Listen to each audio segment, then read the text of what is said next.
Who is that strange man? Yes. Oh, look. Hello. Good morning. Hello. How are you? I'm very well, thank you. How are you? Good. I'm a bit nervous about showing my face though, because there's a lot more of it on display at the minute. Well, you know, I've been to the barbers. Mikey's been to the barbers. Yeah, I actually let someone trim my beard. On, are you ready? I'm ready. I'm shocked. It's quite scary. Go on then. Go. Run VT. Run it. Oh, it looks all right, bud. You look fine, mate. You look a lot younger. Yeah, I look a lot less like Brian Blessed. Gordon's alive. No, you look good. Thank you. You look good. You'd be fighting the women off with a big stick. Oh, don't tell Kayla that, Jesus. Yeah. I was cracking myself at one point because he pulled out a bloody straight razor. So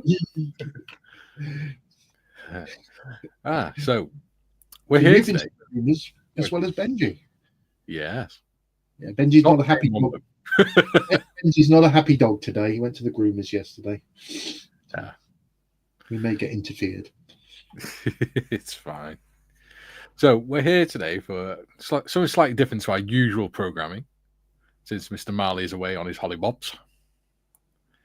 We're going to get to know Gary a little bit. Gary, who's wearing his new T-shirt, by the way, from the channel store. Yes. Just to stand up. There you go. Look. With Gary the Lion on it. Gary the Lion.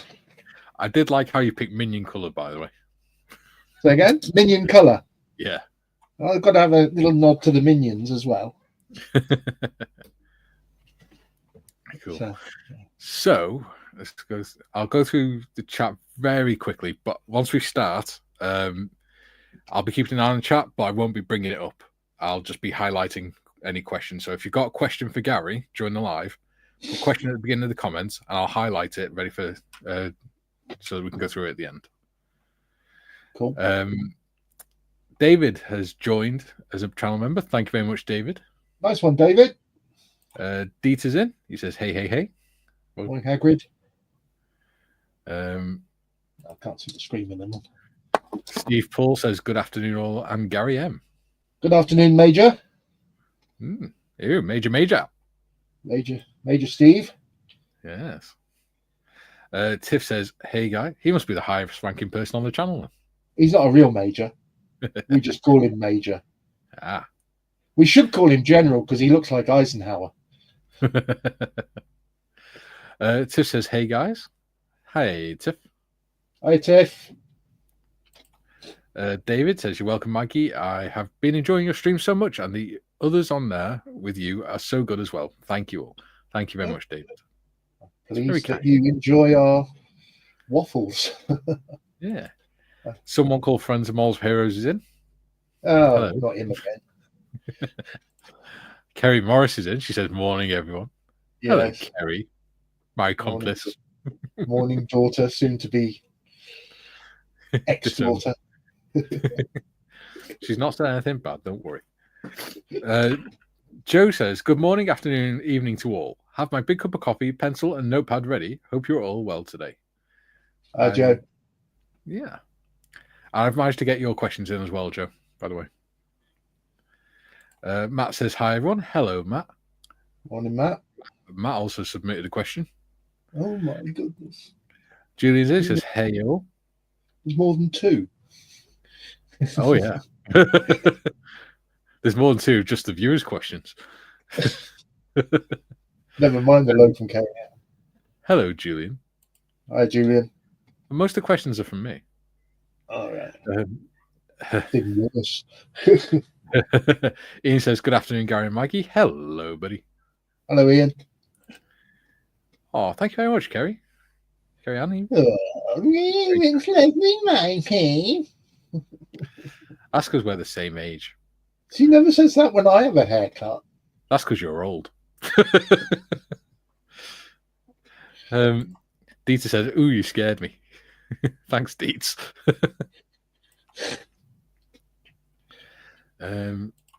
Tiff says, does make you look younger. It looks good, though. Thank you. Well, read the entire comment. She said big bro on the end of there. She did. Thank you very much, Tiff. I did. When he was doing my cheeks, I did look and go, oh my God, my skin has aged since I last shaved. So vain. Oh, yeah. She said Benji at the groom's yesterday and Mike at the groom's today. Yeah. Steve Paul says, where is the Mankini man? Mankini's in the wash, ready for Monday. Cool. Monday, our face-to-face group are going on a jolly boys and girls outing to Cosford Museum. Nice. So, well done. Having a day out. Jimmy says, Gerald Cock-up or major disaster? Dieter says, waffles, which ones? I want Brussels, one with pineapple and whipped cream, please. You have some strange things, Dieter. Going back to a common theme about me and pineapples. You see, I get pineapples on a waffle. Yeah. You just wouldn't put it on anything else. Okay. It might, by the way, for those that haven't been here before, it might look like I'm not paying attention to what Gary's saying or engaging with the camera, but it's because my camera is up here above my computer. So I've got to try and read the screen, which is on this side. So. I just sit here with my arms folded and let him get on with it. Yeah. You're looking very small in that screen, Gary. It's because it's on the other camera. I don't know whether it'll make any difference if I... Hang on a minute. Carry on talking as if you were normal. Jim says, Mr. Morris, we want information. You want the truth? You can't handle the truth. TBG says, afternoon, everyone. Hello, TBG. Oh, what the hell? Hey, how the devil are you? Actually, that's a better picture. That way, that's better. That looks better, that. Well done. All right, we'll go with that one then. But then again, I will be looking like you and not at the... Well, this is the thing. Once we get started, you don't need to look at the screen. No, I don't. No. So, but I get what you mean. It is easier if you're talking to someone. But I guarantee I won't be able to look at that for 2 hours. Like that's fine. I'll be going. It's fine. Gary, you'll be relieved to know I haven't submitted any questions yet. From Julian. Yet. TVG says 5 months has gone quickly. It has. And thank you for being a member for 5 months, TVG. Yeah. Been a long... Well, no, it hasn't been a long time. Doesn't feel like 5 minutes, since we started doing these. Well, I do actually bring that up at one point as well. Oh, right. Okay. So I will actually tell you how long it's been. Okay. Dieter says, when is Gary getting his beard out and match the male panel staff general look? Never. David, not much there to cut, Gary. There is, look, though. You can see it better on this camera. Julian, like your head's on upside down. Thank you, Julian. Corporal punishment. Yeah. Matt says, yes, it has. Joel Mankini in a wash-on spin, extra spin. Yeah, otherwise you've got to put that extra spin into it and plenty of comfort as well. Otherwise it chafes. Yeah. Kevin says, good day, everyone. Hey, Kevin. Yeah. TVG says, no cheating, Gary. Yeah, Gary will close the chat. I'm not looking at the chat. I've only got it on private chat. So... Ian says 6 months already. Wow, time is flying by. It is, buddy. And again, thank you for 6 months of being a member. I really appreciate it. Yeah. Julian says Gary's looking small, Mikey, because he wants sympathy. Should the questions be a bit wibbly? Speak English, Julian. I'm wobbly. I know you're Welsh, but I know you also speak English.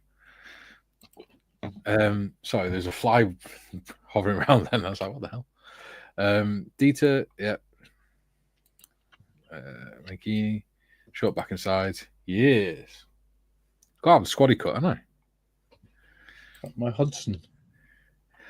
Kerry Ann says, I'm telling Mum you have a secret stash of sweets. Those are the sweets you bought me for Christmas.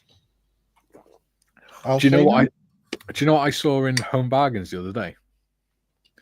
It's a giant Werther's original. I kid you not, it's got to be about a foot long from end to end, and it's just full of little. It's like a container full of little Werther's original sweets.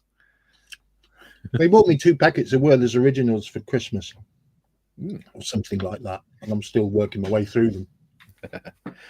Tiff says 6 months for me too feels like a lifetime. It is for some people, especially 6-month-olds. Ian says, laugh out loud, Tiff. And Julian says, Carrie Ann, you're assuming she doesn't already know. Right. We'll wait for Benji to stop yapping. It's because the postman's just been. Yeah, it's fine. So, obviously, we all know, if you've been here before, you obviously know Gary. He's Chair Force Hobbies. He's a regular presenter on the channel. Deet says hello to Benji as well. What we'll do is we'll go through questions that I've got, and then we'll go through the ones that the members have submitted and the subscribers. As I said, whilst I will be keeping an eye on chat, we'll be focusing on the interview, so we won't be engaging until the end with the chat, unless it's something really important. I'll pull it up.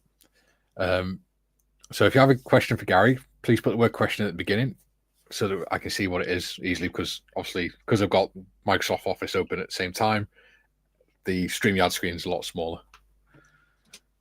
And I'm obviously trying to concentrate on different things. And I'll highlight it, and then I'll go back through them at the end. Yeah. So clear them, because that's on about that. Right. Are we ready? No. Yeah. Your chosen subject is Statement, bleeding obvious. So we're here today to get to know you, Gary, your background, and ultimately what led to you becoming a member of the Bearded Veteran Creates team. Okay, mate. Yeah, no problem. Awesome. So tell me about when you were young, Gary. Where did you grow up, and what sort of interest did you have? Well, I was brought up mainly in Lancashire, in a small market town called Chorley.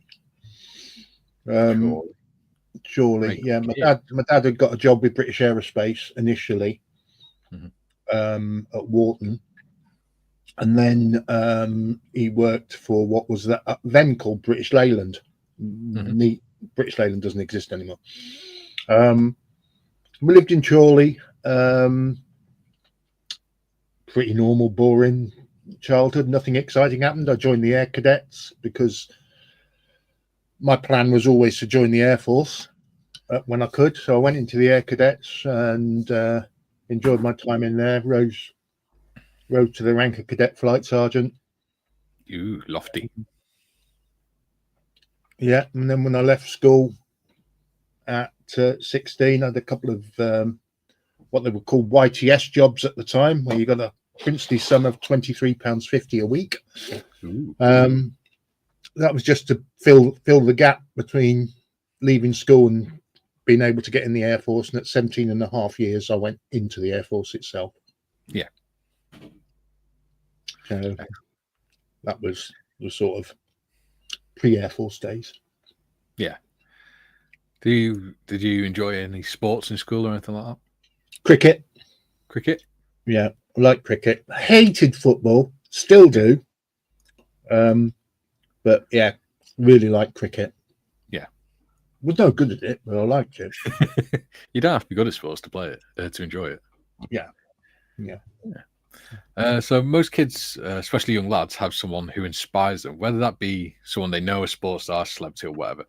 Did you have a hero growing up? And if so, who was it? Yes, I did. And he's still my hero. Unfortunately, he's no longer with us. And that was my grandfather. And funny enough, I have a picture of him. There you go. You tell us about it, buddy. This is my grandfather. Bit to your left. There we go. Yeah. Granddad, or he was known as, we knew him as Whacker because he liked to play golf. Yeah. Let me just put that over there. My granddad was a fireman all his life until he had to retire from the fire service, and then he became a traffic warden. And I was very close to him. Yeah. And he just had this way about him whereby nothing fazed him. He was always jolly, always happy. Yeah. He was what you expect a granddad to be. Yeah. And I think if I hadn't joined the Air Force, I'd have joined the fire brigade. Yeah. But yeah, lovely man. Yeah. He really was. He's influenced one of your models, didn't he? He has. I have a model, and it's not finished, like many of my models. I have the Airfix Dennis fire engine, which I got in a raffle, an online raffle. I started building it because there is a photo of my granddad when he first became a fireman, and literally it was the Trumpton helmets, you know, the brass helmets and the old-fashioned fire engine. Yeah. And he made one when I remember he made one when I was a kid. So I thought when I came back to modelling, which was a few years after he died, I thought, oh yeah, I'd like to make one. So I got the kit off of an auction site, the old Airfix one. Unfortunately, there's bits missing, so I can't finish it, but I can't throw it away either. So it sits there, part finished, with all my granddad's fire brigade medals that are up here. You can't probably see them, but up there. 2 secs. There you go. So up there, there's a little display. There's my granddad's fire brigade number there. Yeah. And all his medals and all that are there, including his watch. And then above them are my few medals from my time in the Air Force. Nice. So how old were you when you did your first model kit? Probably about 9 years old. Yeah. And I do believe, funnily enough, I was visiting my granddad, and I went down to the newsagents where you could buy them still in the little bags, little baggies, and I bought I think it was a Spitfire. Threw it together badly, didn't paint it or anything like that, but that was my first bit of modelling, and I was probably did modelling up until I was about 14 or 15. Yeah. Then other things took my interest. Well, yeah. Marion being one of them, obviously. Not at that age. No, that was pre-Marion, but no. You've not learned this yet. There's no pre-wife. You should know that by now. But especially when your kids yeah. I suppose you get to about 14 or 15, exams start taking over and things like that. So, yeah, and then I was focused on getting into the Air Force. Yeah. Excellent. So I sort of at about 15 came away from modelling and didn't come back to it for quite a long time. Yeah. What sort of kits did you gravitate towards when you were younger? Was it aircraft? All aircraft or? Yeah. Aircraft all the time. Yeah. Why was that? Because I wanted to go in the Air Force, because I was in the Air Cadets, and aircraft and flying had always interested me. I speak England very good, don't I? It had always been an interest to me, so I was quite into the aircraft side of things. So it just made sense to make aircraft models hanging from the ceiling and things like that. Yeah. What made you want to join the Air Force, and what trade did you in? Right. Well, my dad had been in the Air Force for a number of years. He was initially he was in the supply branch, but he became an air quartermaster, now called an air loadmaster. Yeah. And he flew on Blackburn Beverleys during the Aden crisis and things like that. And just his stories about when he was in the Air Force at a very young age, it interested me. And so I thought, well, I know what I want to do then. It was, it was all right for Dad, and he'd seen the world, and Dad had spent a lot of time after he'd been in the Air Force working in the Middle East. So I thought, well, there's travel and all that available, as there was then. So yeah, I'll go in the Air Force. So that's why I joined the Air Cadets. And that helped me get into the Air Force. And when I went into the Air Force, well, I initially was going to join as a flight line mechanic. Because I wanted to stand in front of the airplanes and do that. I'm surprised you didn't want to go into the firefighters. It was an option. But I decided that I would like to go air traffic control. So I took my aptitude tests at Preston Careers Information Office. And basically they said what I got on my aptitude test, I could do it. I could have any trade I wanted. But I said, no, I want to be a assistant air traffic controller. So that's what I went for. And in June of 1980, was it 81? It was a year before the Falklands War anyway. 81 I went into the Air Force and went to RAF Swindon for 6 weeks of basic training and how to book a hotel room. How to order room service 101. How to order room service. From there I went to RAF Shawbury. The trade training flight there. And the course was 6 weeks long then. And then you had a year on the job training. So and then I was in. And I went off to my first unit was RAF Lynham, which many servicemen. Go on. Sorry. So I was going to say, so how long were you in the RAF until? 23 years. Wow. So I left the day before my 40th birthday. 26th of March 2004. So it's safe to assume then that most of your early married life was spent in the Air Force then? Yeah, I mean, as I say, I went to Lynham and worked in air traffic control there and then station ops, and that's where I met Marion. And we hadn't been together, so to speak, for very long, and I was posted. As you know, these things come along every 3 years, and I was posted to Headquarters 18 Group, which was in London. And Marion said, well, you're not going on your own, I'm going with you. So we got married. Wow. And then we were posted, as I say, to Northwood, and we had a flat in a place called Collingdale, which is where the RAF museum is. But I worked at Northwood, which was over the other side of London. So we got on the bus every day, and I worked underground. It was in an underground bunker set up. So in the winter, you didn't see daylight for 48 hours. So 2 days, 2 nights, 4 off. So what was it like being a dad and a husband in the RAF then? You got not easy. At the other. It's not easy. Because the RAF always came first. You know, that's what you sign that bit of paper for. It's the same with the Army and the Navy. So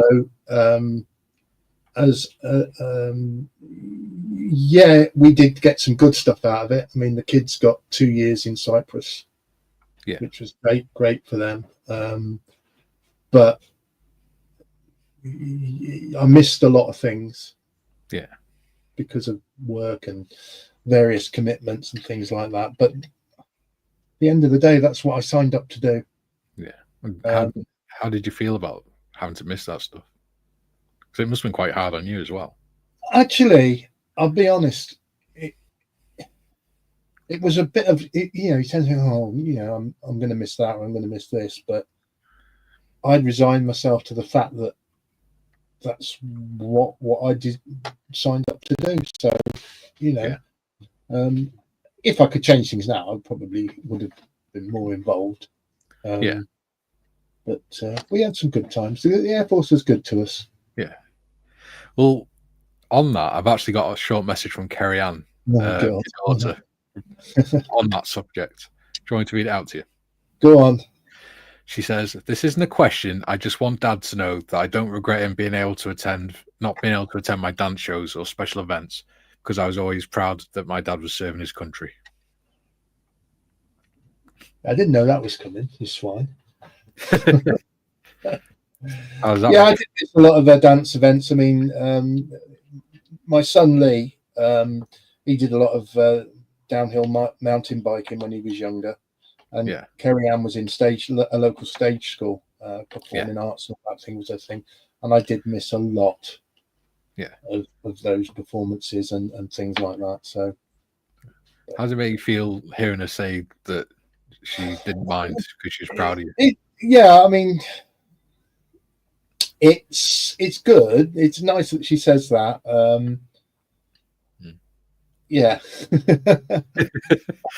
That's one I've chalked up. I'll get you back for that, Kerry Ann.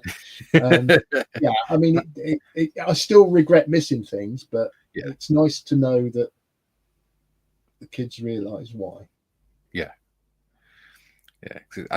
I think it comes in part anyway. It comes back down to the feeling that most fathers have, is that they want their kids to be proud of them, and they always worry about that. So it's nice to know that they were. Yeah, I just wanted the best from the kids. I think, both my kids I'm proud of them. Yeah, they've become. Kerry Ann is a fantastic mother to the infamous Jake. She does wonders for him, and she does wonders. She helps Marion a lot now, because Marion's not very well. I'm disabled, so she's a little star in that respect. And my son is such a good engineer, qualified engineer. They've made their way in lives in their own paths, and I couldn't be prouder of that. Yeah. You're a little bit emotional now. God, this is getting soppy. We're back to talking about mankinis. No, but what we can do is say, who's Ice Bucket Man and Body Barging Man? Ice Bucket Man? Yes, on Family Football Day, apparently. Family Football Day. Ice Bucket Man and Body Barging. You've got to remember, right? You've got to remember that I've had 2 strokes and I've got functional neurological disorder, so I forget things. Yeah. Ice Bucket Man. I remember there was a phase going around where the Ice Bucket Challenge. Oh no, I know what it is now. When I was still in the Air Force, I eventually became an instructor at the trade training flight. So where I did my training, eventually, the last 10 years of my service, I was an instructor at trade training flight, and we had a family open day, and we had typical Air Force big plastic dustbins filled with ice, with beer, bottles of beer and cans of beer and that on there. And one of the instructors, we lifted him up. So he was only short. We lifted him upside down and head first into the bucket. And so he was. The funny thing was, he was shouting, "I can't swim! I can't swim!" He was only in a bucket of ice. And then when we had the 7-a-side football tournament, my mate Tony Vaughan, who was a rugby player, was playing for the instructors, and he was, boom, he was a typical rugby player. Yeah. And they were playing football, and he was charging up towards the goal with the ball, and one of their defence tried to tackle him, and he shoulder barged him so hard he put him through a hedge. Literally through the hedge. So yeah, that was memories that I thought I'd forgotten, but haven't. Thank you, Kerry Ann. And I think this is why these sort of things are important. Talk about these things, because especially for you, when you've had your stroke and caused memory problems, things, it's nice to remember happy times in your life. Oh yeah. Yeah. Staying on topic of family and military life, most people obviously know that the armed forces, whether it be Air Force, Navy, or Army, we all have our own laws and police forces and things. I know what's coming. Yeah. So, but what a lot of people don't realize is that the family is subjected to come under those laws and the jurisdiction of the military police. So tell me, how did it feel when your 7-year-old daughter brought the military police knocking to the door? And what happened? Well, this is good because it's not about me. We were in quarters at RAF Shawbury, and Kerry Ann was probably about 7. Yeah, probably about 7 years old. And there'd been a lot of work going on. Contractors have been doing a lot of work, and they finished for the day and all gone home, left all their equipment on camp. And I'm indoors. We think we just had tea or something like that. Anyway, there's a knock at the door. I go to the door, and there's Morph, one of the policemen, the RAF policeman, who I knew anyway. And behind him is a little sheepish-looking 7-year-old girl, and he said, "We've had a bit of a problem. Your daughter has started up a dumper truck left by the contractors." Oh, right, I said. Right, okay, I'll deal with that. He said, it's not only that she started it, she's moved it as well. And I said, right, okay, we'll sort that out. Luckily, no further action was taken. Yeah, and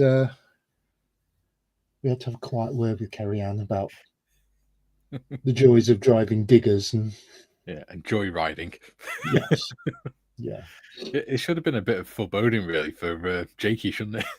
With all the adventures he'd Well, you see, now you know where. Now I know where it comes from.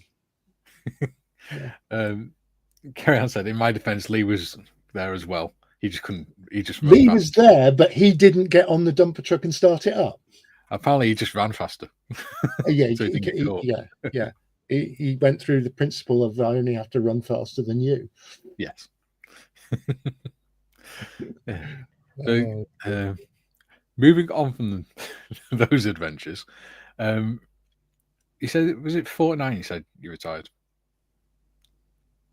Say again? Was it 49? You said you retired. No, 40. Day before my 40th birthday. Yeah, that's it. Sorry. So, how did you find transitioning from the Air Force to Civvy Street? Now, this is a second time this week that question's been asked to me. So you should have a good answer. I have. Very difficult. Yeah. Very difficult. Probably made worse by myself. I left the Air Force on the Friday. Yeah. And went back on the Monday as a civilian, doing the same job I was doing on the Friday. Yeah. For a lot more money. Yeah. And that lasted for 3 years. Yeah. And then that contract came to an end. Yeah. So I was asked this question earlier this week by BBC Radio Shropshire. Yes. And I would say I still haven't transitioned from the Air Force. No. I don't think we ever do we? Really? And the biggest thing is the military humour. Yes. The military has a dark sense of humour. Yeah. And it's not it's definitely not politically correct. Yeah. But it's the way, it's a coping mechanism. So, I think there's more to it than that as well. I think we're sort of, through our military lives, we're taught offence isn't given, it's always taken.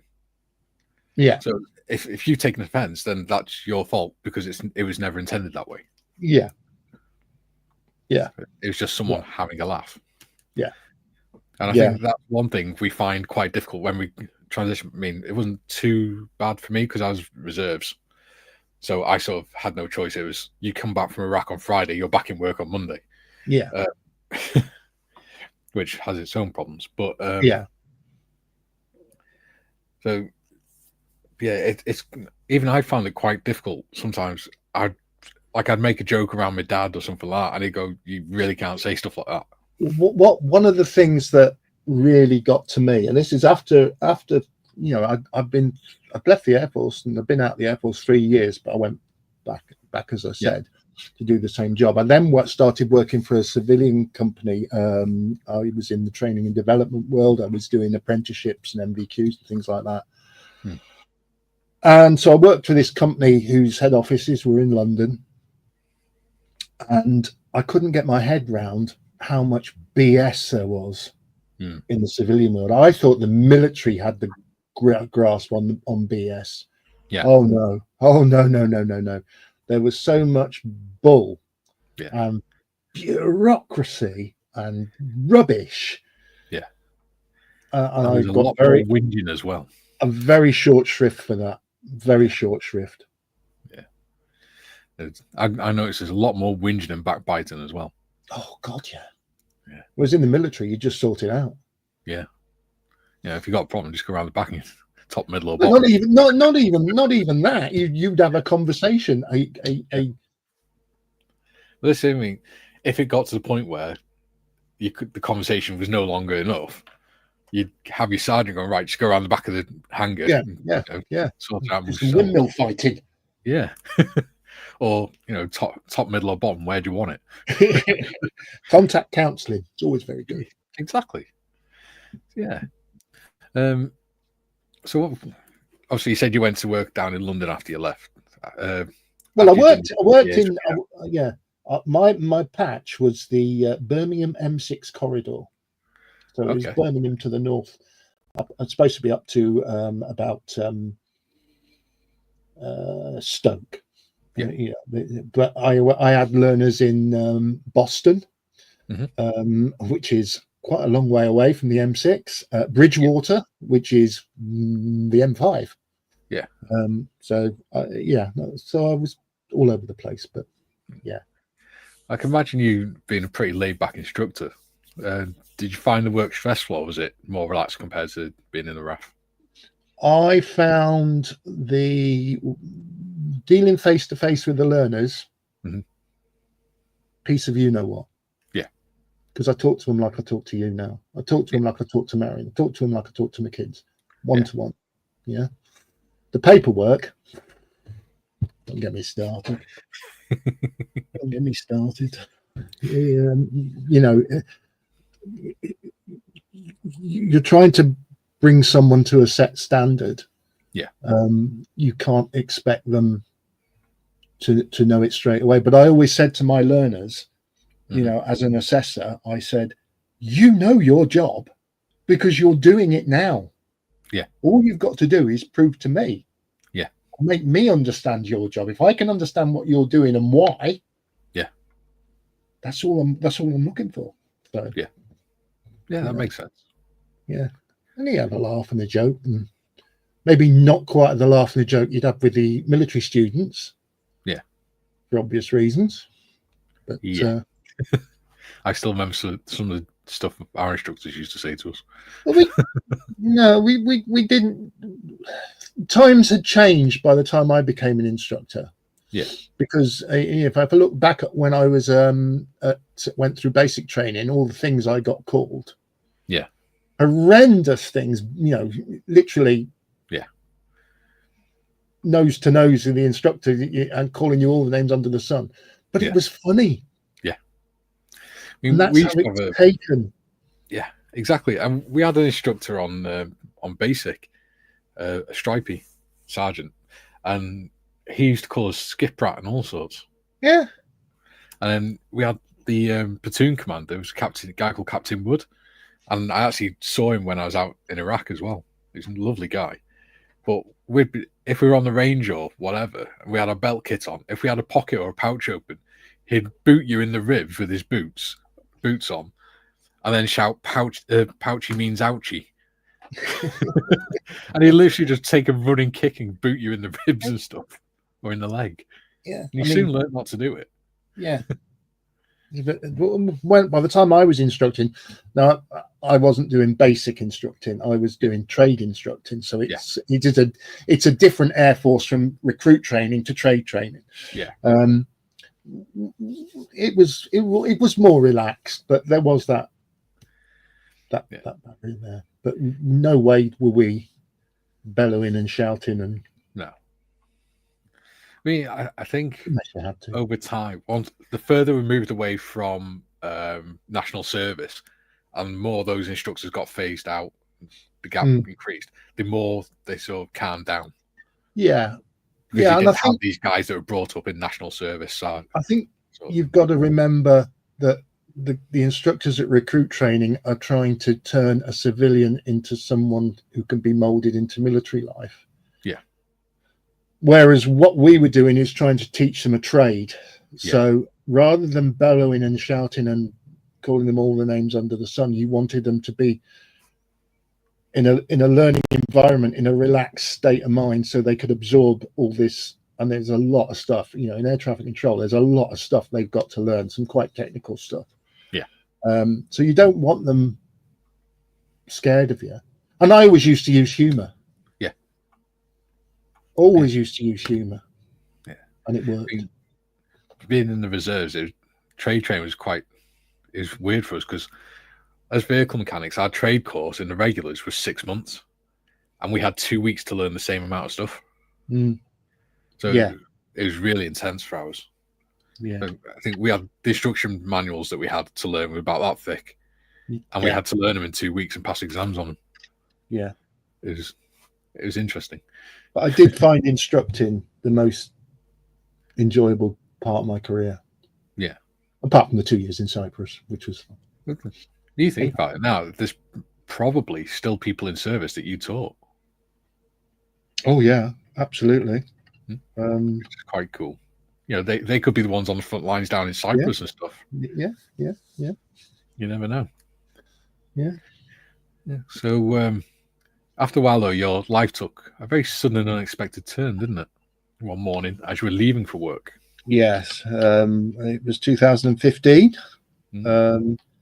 I was literally just making my coffee to get in the car to drive down the M54, which is half a mile the other side of my back garden. Yeah. To go into Birmingham to do some MBQ work. And I was making my coffee. Everything was fine. Next thing I knew, I'm on the kitchen floor looking up at the ceiling thinking, something's not right here. And it transpired that I'd had my first stroke. Yeah. And that, although I more or less recovered from that, what had frightened me more than anything, I went back to work three months later. Yeah. What was in my mind all the time was if it had happened 10 minutes later, I'd have been on the motorway. Yeah. But I went back to work. I then changed jobs and went to work for another training provider. And then I had my second stroke in 2017 in my sleep. And that sort of finished work for me. Yeah. It changed quite dramatically, didn't it? Yeah. Yeah. It's difficult. The biggest thing, and it's something I still suffer with, is fatigue. Yeah. It absolutely wipes recovery. You can get movement back. You can get a little bit of strength back. I still haven't got all the strength back in my arms and legs, but the fatigue is phenomenal. And even to this day, I come off these streams. I've been on streams with you, and you said you're looking tired, and I've come off streams at 2:00, and I've gone downstairs, and I'm fast asleep for the rest of the afternoon. So yeah, it did change my life. I decided of my own accord at that stage I wasn't confident driving anymore. Yeah. So Marion took over the reins on the driving. And then eventually, after I was diagnosed with severe sleep apnea, DVLA said, "Can we have your license back?" I'd already stopped driving. So that got sent back to them. So And then I did go through quite a period of depression. Yeah. A lot of anxiety. I was conscious of the stick, my walking stick. Yeah. Which I still use now. Yeah. Hate the thing. But if you saw me walking without one, you'd think I was pissed. Yeah.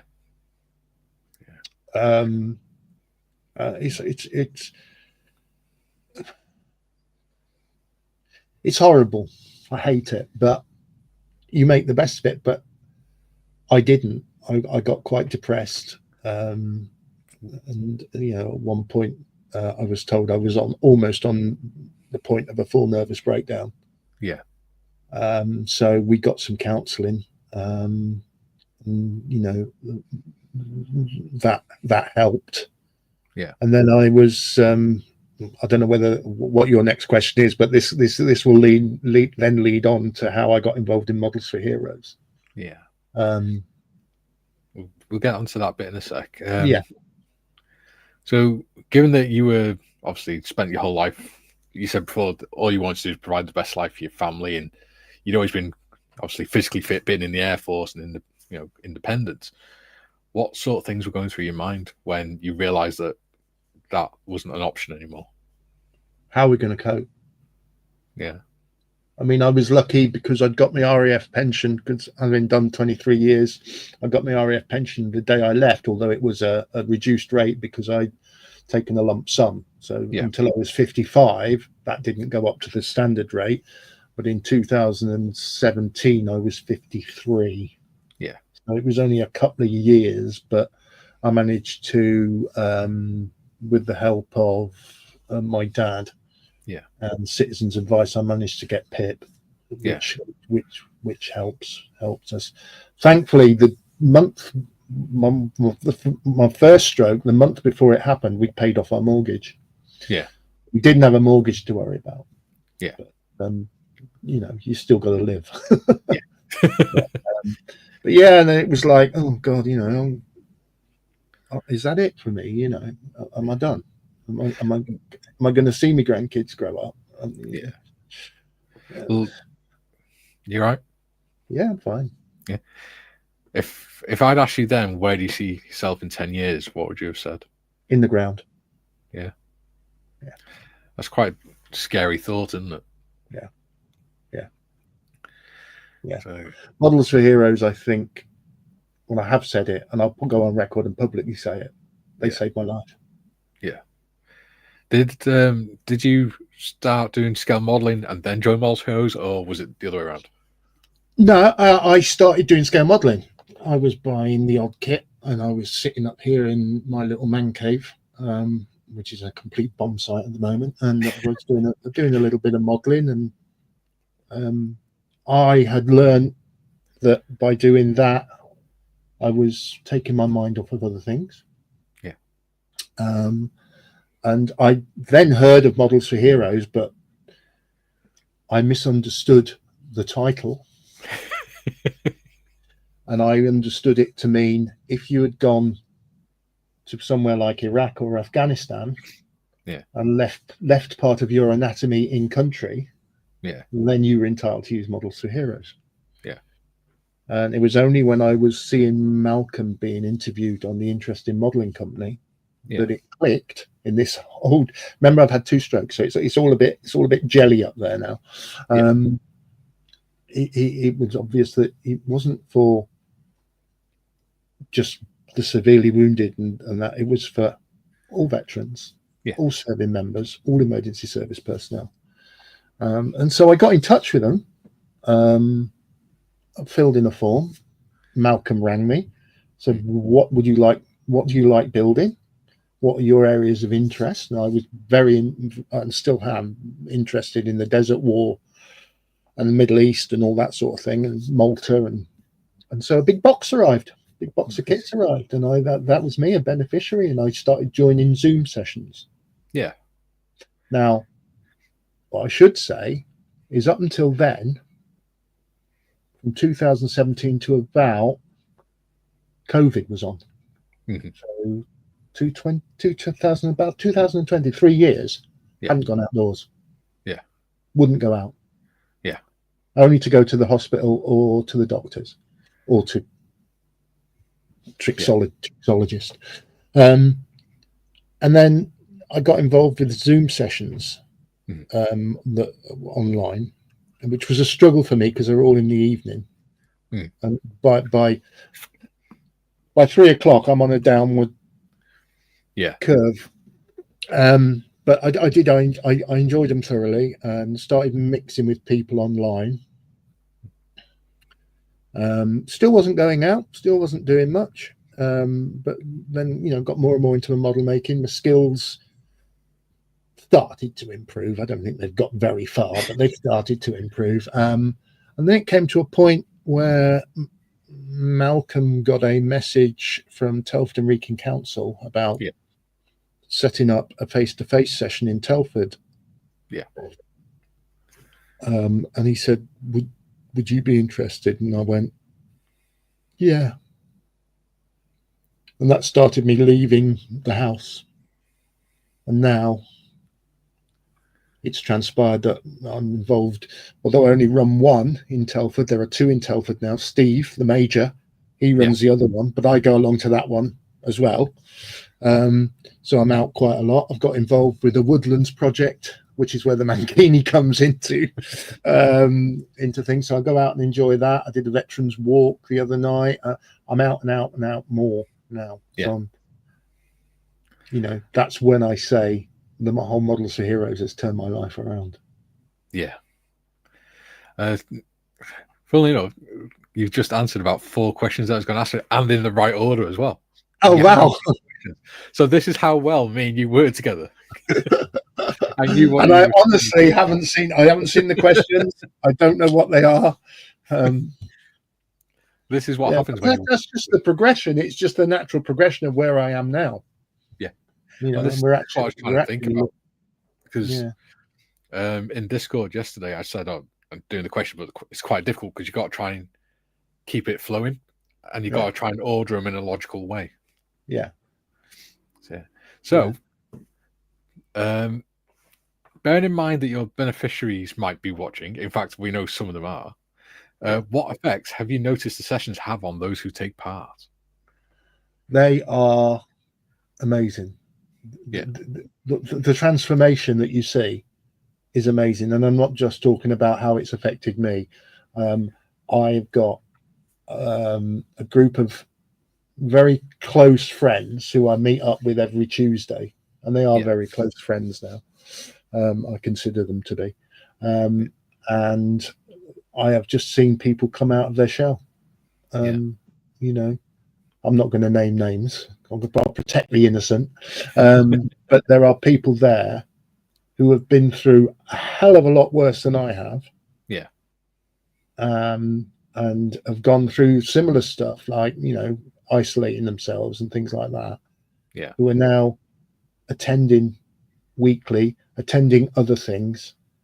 And it all goes, the common denominator amongst it all is Models for Heroes. Yes. Well, it's what brought me and you together, wasn't it? You and John and that. Models for Heroes. Which brings me to my next question is, on top of all that, on the 11th of April last year, me and John started doing regular weekly live streams. And since then, we have done a total of 108 live streams and built 9 models together. Various standards. Well, and that was a big step forward. Especially for me, because I thought, YouTube, that's out to the world. Oh crap. But I think just being able to sit here, I think the benefit was we've been in a Discord before for quite a few months, and it's just like the setup is exactly the same as what the setup is now, except we're going out on YouTube. So we were used to talking to each other through the camera and all that, and things like that. Of course, on the Discord, it can get a little bit more earthy, I think is a good word. so we sort of try and watch what we say on YouTube. You wouldn't believe it. And I think, although I was quite nervous the first time, within minutes of it starting, yeah, it was just sitting there chatting and larking about and taking the mickey out of John and shouting at Benji. I think once you get over the idea that people are watching you, it's a lot easier because you're just talking to your mates.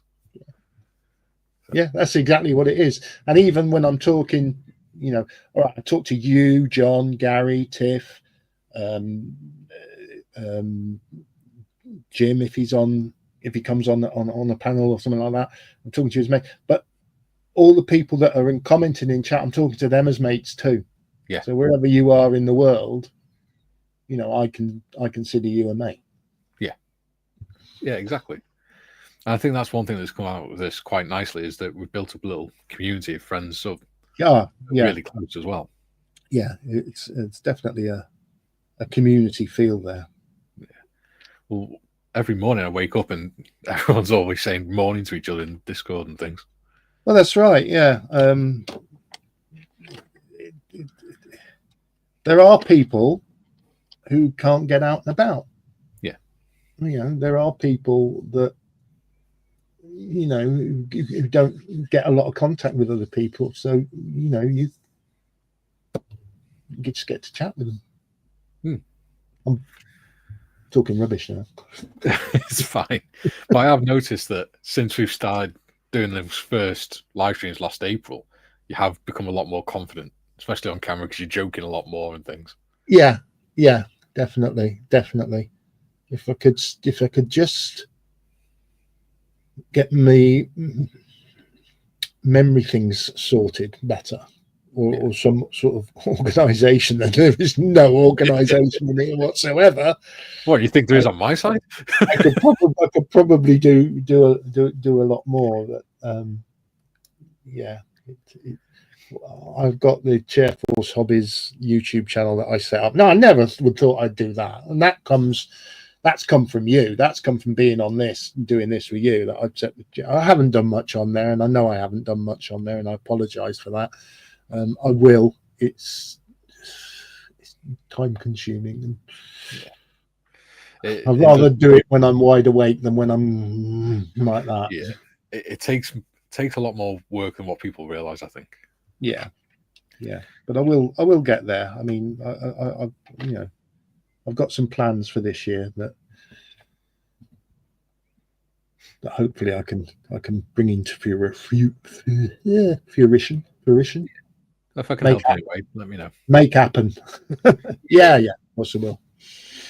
So you've had quite an interesting journey so far, or as your mother would put it, you've had a good life. You've had a good life. So how do you feel about your life now? And I'm content. I think content is the word. Yeah. I'm not bothered about anything. I'm not, but the only things I worry about now are my grandkids and my kids, obviously. Yeah. I'm marrying because she's not very well at the moment. Yeah. And you've always got to worry about Jake because he's always up to some madness. Geez, of course, honestly, I think I'd have a full head of hair and I wouldn't be grey. He's, bless him. I mean, a couple of my grandkids have had it really rough. Yeah. Really rough. You know, Jake, as people will know on here, broke his neck. Yeah. Playing rugby, and then earlier in January this year fell down the stairs and broke his back. Yeah. But he's got that sense of humour. Yeah. You know, if they would have him, and I know they probably wouldn't now, if he went into the military, he would shine. Yeah. But with all his issues, that's not likely. Well, that won't happen. Yeah. And then my granddaughter, Mary J, she of the famous Sausage Fest. There's a story. It's not what you think it is. She, at 17, was diagnosed with a rare form of ovarian cancer. Yeah. Diagnosed on the Friday and had it removed on the Sunday. Yeah. and she's in full remission now. So they've had it rough, and they have worried me and scared me and frightened me. And then Marion now is having heart problems, which keeps me on my toes. But then again, we've got our safety net, which is Kerry Ann. Well, yeah. She takes her mum out and about. She does all the hospital appointments with her. Yeah. So, It must be. But I am, apart from that, in life in general, I'm really, really content. Yeah. I know where I am and what I'm doing. I'm not bothered about anything. Yeah.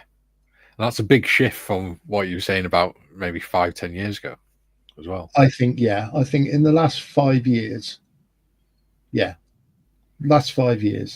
things have turned around up there.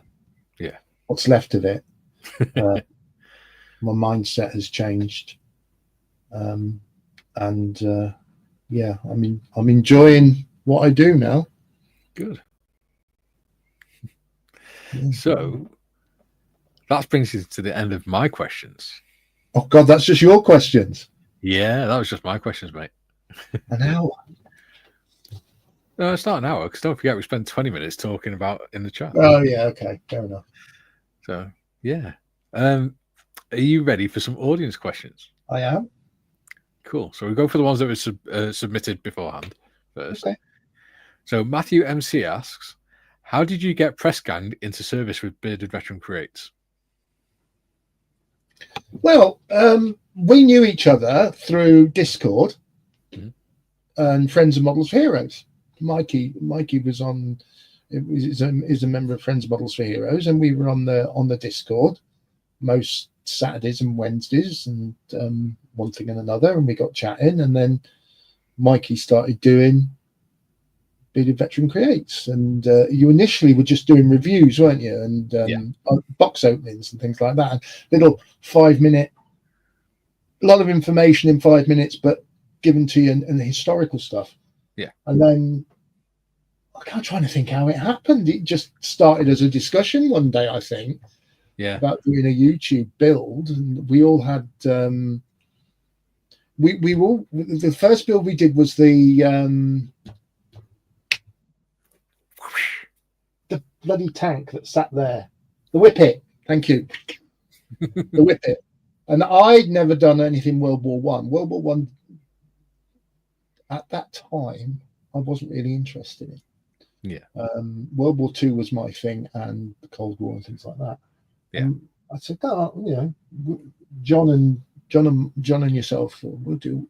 What am I doing? A Whippet tank? Yeah, all right. So I bought mine off of a certain Chinese company, and I thoroughly enjoyed it. And it was just building, and we were chatting, and it got quite popular. And I was quite surprised how it took off. Yeah, it's not. I mean, don't get me wrong. We're not. It's not up there with the Phil Flores and all that sort of thing. Yeah, we're going to be there one day, maybe. But with 3 blokes having a laugh and a joke and taking the piss out of each other, online, and it's almost like Top Gear or the Grand Tour for modelling. That's how I see it. Yeah, not quite sure who's who yet. It's like being back in the block, isn't it? Yeah, having a laugh. Because I remember when we were deploying out to Iraq, we were deploying just before Christmas, so we had an inflatable Christmas tree. We hung beer cans off it, and it's that sort of atmosphere, I think. Yeah. We've done. I mean, I've built kits I would never build. Trains. I'm on the 2nd train kit. Yeah. World War One stuff, Model Ts. I've built 2 Model Ts since I've been a big veteran. It just happened. Yeah. And I'm pleased that people enjoy what we do.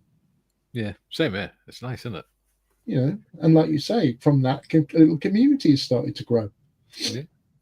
Well, that actually saying about the models that we've done brings me on to Dieter's question, which is, What would it take to get you to do a floaty thing? Never. I made that mistake. I built get quite emotional about the lifeboat. We built the lifeboat, and I really did enjoy the lifeboat. Really did enjoy building that. And then I started doing. It's still up there, looking at me. Airfix's vintage kit, HMS Victorious, the aircraft carrier. Yeah. And we all know what happened. The modelling gods, looked down upon me and decided, no, that is not the way you are to go. Let's remind him of his place in this world, and dropped a shelf on top of my head. And what was my first answer when it happened? My first question? Is the stash all right? So unfortunately, the lifeboat got damaged, and I still haven't got the parts. So Tiff will be telling me off next time I speak to her. And the HMS Victorious went back in the box and is never seen the light of day again. Well, funny you should mention the shelf, because that brings me to Paul Marley's question. And he says, have you ever considered mounting a shelf with appropriate length drill bits? Well, that would be a good idea, wouldn't it? Yeah. Initially it must have been put up with drills that were too short. I've overcompensated somewhat. And should Marion ever want, Marion's craft room is the other side of this wall here that the camera's on. Yeah. If Marion ever wants a shelf up in her craft room, the holes are already there. I literally went straight through. I blame the cheapskate that built this house, but there you go. We have a question from Le Grand Fromage, Mr. Malcolm Charles himself. He says, scale modelling is said to be a very therapeutic hobby, in some cases reducing the modeller's stress levels to almost zero. So my question is, where's your zero, and why haven't you finished it yet? My zero, where's my zero? Oh, my zero is up there in boxes. Yeah, this. Oh, he's put me on the spot.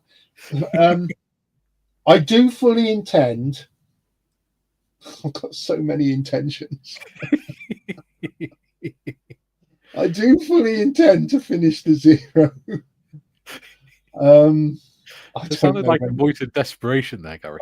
I don't know when it's going to happen. Yeah, we were very, very lucky to get given these zero kits. Yeah. And they are worth over £1,000 each. They're the 1/18 scale. Yeah. They've got lights and sounds and all that thing. It's a massive build. Yeah. And I had a slight issue with my build whereby I built one wing up, put all the electrics in, done all that, and then the next stage in the book was to undo all that work you've done to put something else in. And I sort of, I wouldn't say threw my toys out my cot with it. I just thought, why am I taking it apart? I've just done all that. But I will get back to it. It's still there. There are bits of it. Bits of it was displayed at Telford last year. Was it? Oh yeah, it was. The bits I've done so far were displayed at Telford, next to Mal Mayfield's finished zero, which was all singing and dancing. And I am a prolific starter of kits. I've got lots of kits on the go at the moment. I'm just looking around my desk. I've got the big boy train, a Hudson here. I've obviously got the Sea Fury. I've got a Chinook, all in various stages of build. The competition build for which I must get finished because that finishes soon. And that finishes on the 16th. Right, I've really got to get my finger out there then. So yeah, it's not finished yet, Malcolm. Let's just leave it there. I want to finish it. Things about doing the buddy builds together though is you do, because you're saying about being a serial starter. We're doing the buddy builds. You do end up finishing them because you're building them, trying to keep up with everyone else. Yeah, trying to keep up with bloody Marley. Oh yeah, he works quick, doesn't he? He works very quickly. There you go. Someone told me. It will. It's not forgotten much. Kerry Ann asks, do you regret the mustache? No. No, I don't regret the mustache. She said we all do. No, I don't regret it.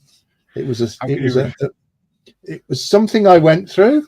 Something I had to put myself through. I had a mustache, a full Magnum mustache, But then one day I got rid of it. Yeah.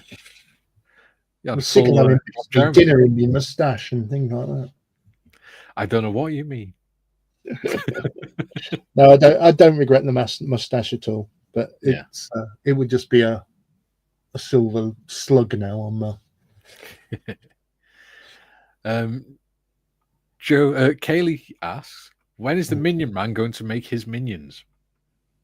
Well, the minions, they're going on the build I'm doing for Telford, Ford operating base hobnob or fobnob, as we call it. The minions are going on now, and I've built a minion tank. I've taken a Stug tank, and I've painted it yellow and blue. Minion colours, and the minions are going to go on there, so it will be at Telford. Excellent, awesome! Can't wait to see it. Yeah. Joe Leal has sent in 3 questions for you. 3 questions for me. Oh God, 3? Yes. First one is, he's getting greedy. First one is, what is your daily routine?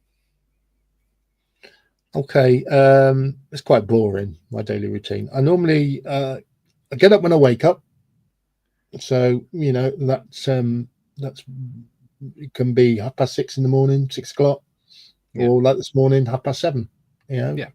I like to have an hour to myself downstairs because Marion likes to lay in. She's not very well, bless her. So she normally lays in. The dog stays upstairs with mum. Just have an hour downstairs where I have my coffee, watch a bit of YouTube. Normally it's historical stuff, Second World War, stuff like that. Then once I've sorted myself out, I'm normally coming here while Marion's walking the dog, come up in here, do some pottering around. Obviously, if it's a Thursday or a Friday or a Monday and I'm not doing something, because I don't do every Monday, I'm on here. And then at the end, come about 2:30, things start to drop off with my fatigue and all that. So if I can stay up here, I will. But most days, 9 times out of 10, I have to go downstairs and sit in the old recliner. And to stop myself going to sleep, I go on the PlayStation. I've got a PlayStation 5, and I'll go on that and I'll play something like Skyrim or what am I playing at the moment? I'm playing golf at the moment, but something like that. Otherwise, I will go downstairs and I will go to sleep for the afternoon, and then I won't sleep at night. I'm the same. If I go and sit in the living room after this, that's it. I'm flat. But I can't. I tried to stay at the bench. But then you start making mistakes and you start causing too much work yourself. And normally by 10 o'clock at night, I'm in bed.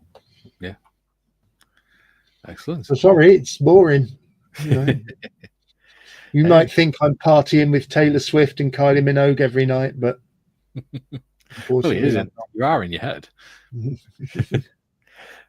His second question is, what is your favorite food? And I know the answer to this one. My favorite food? You know the answer to this. I might shock you here. I do like anything Greek. Okay. Any Greek food. I love the Greek cuisine, and I love Greece. I think, and I don't mean the stuff you smear all over yourself either. You smear grease all over yourself? Revelation, especially for his daughter. My favourite food. I do like my fish and chips. Curries. I used to be a very fussy eater. Very, very fussy eater. And Marion will tell you, when we first got married, it was a nightmare. I will now eat most things. Not big on fish still, but I have tried. But favorite beverage is easy. Well, I know you like your food now because you quite often send me photos of your tea. Oh yeah.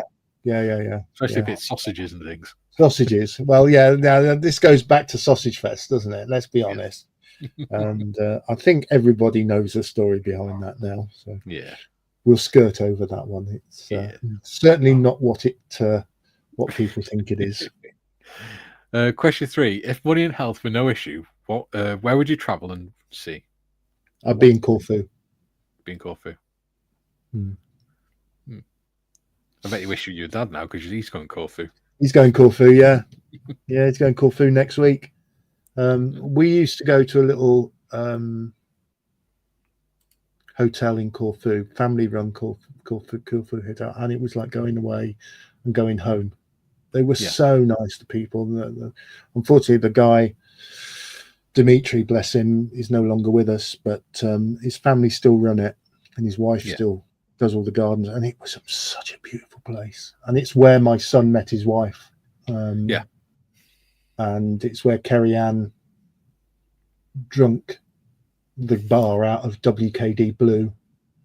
It's also where Kerry Ann, the day she was leaving to fly home, got thrown in the pool by all the guests because with the guests versus the Greek football match, she cheered for the Greeks.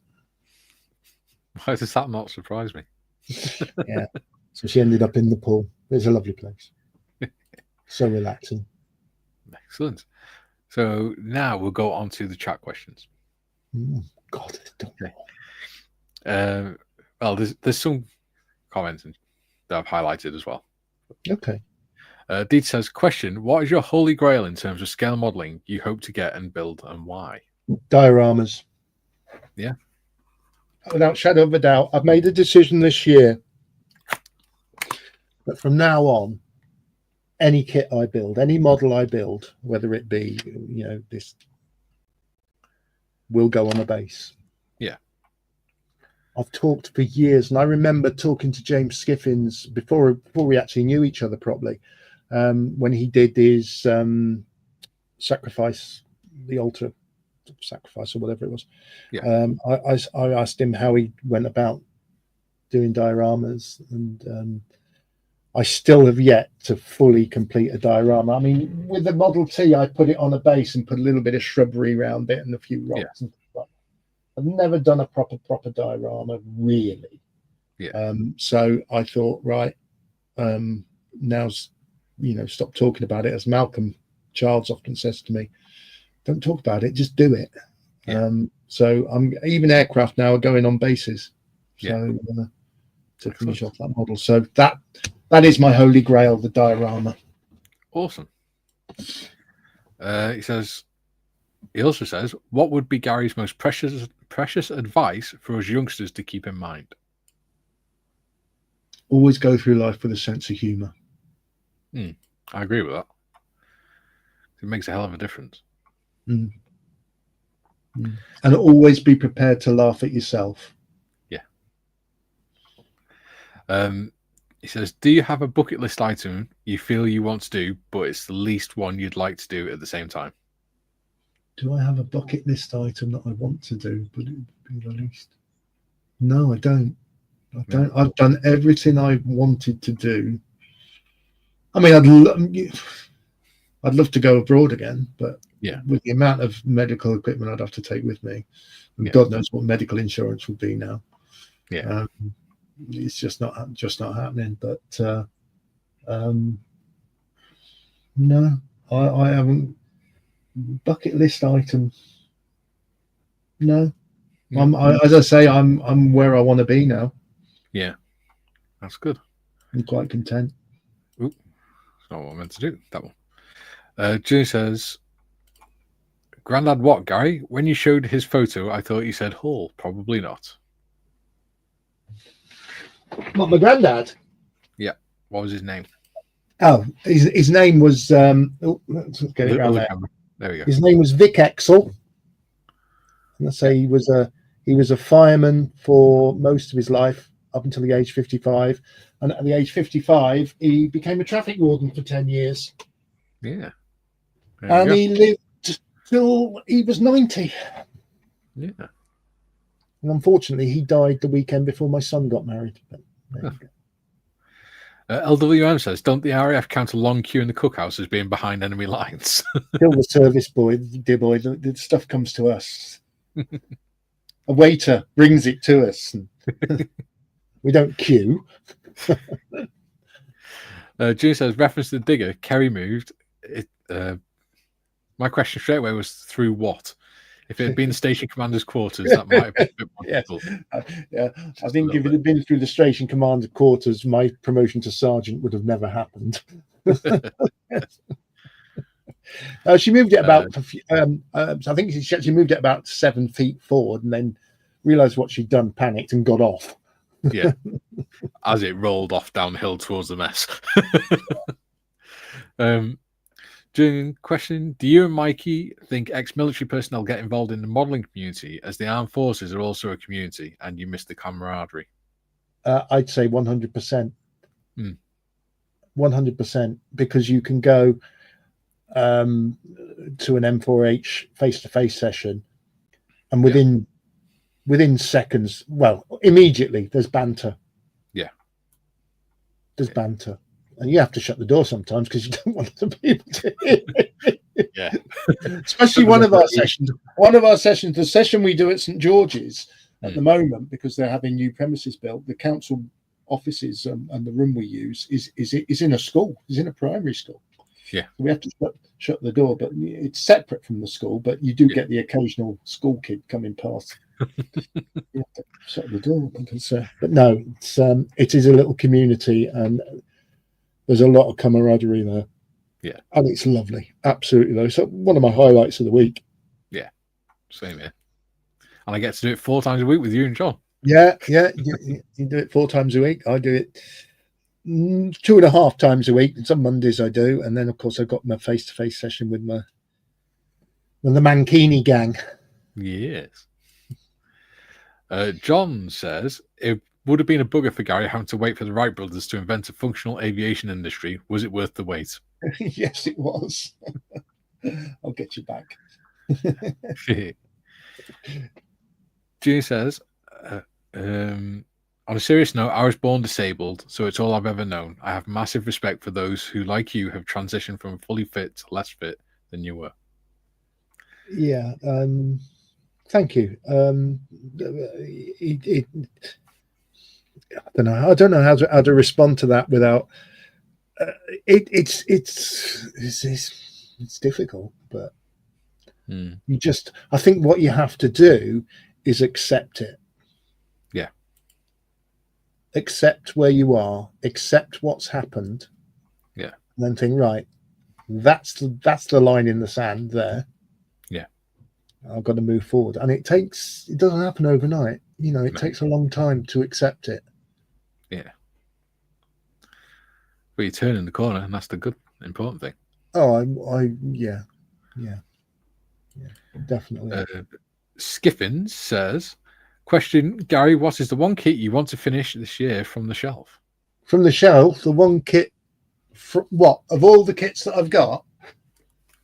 Well, if it's one, obviously I'll finish the Sea Fury and I'll finish Big Boy because that happens naturally. In my stash, I want to build and finish the Meng F-35. Mm-hmm. Of stuff that is already started, I want to finish this year. Because I was going to say the Zero, but that won't get finished this year. The stuff that's already started. Well, I've got to finish. There's 2 I've got to finish, which is the diorama for Fobnob. Yeah. For Telford, and the Chinook for Telford, because the Chinook's going to have an underslung load of hobnobs. Yes. So I want to get them finished. Personally, the F-35 is one I quite fancy getting done. Yeah. That should be a good one, that. And of course, dioramas. Yes. Lots of dioramas. Yay. We've certainly got scope to do more dioramas, I think.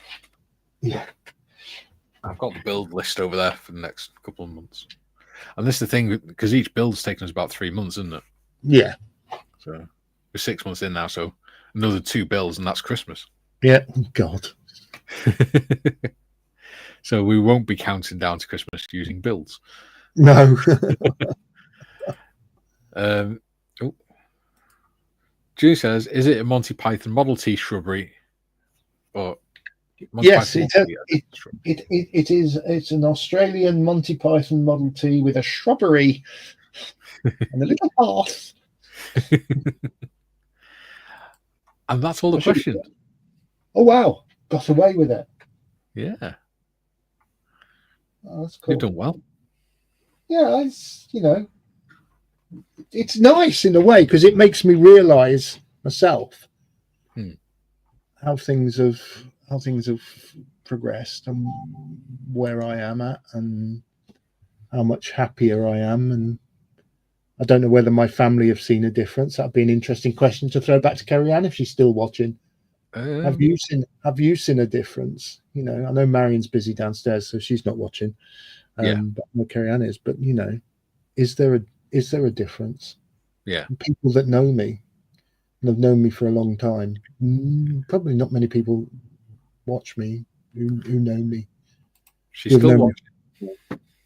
Oh, she's still there. She does a huge difference. That's good. That's good because I do. Mate. That's brought a tear to my eye, that. Damn you, carry on.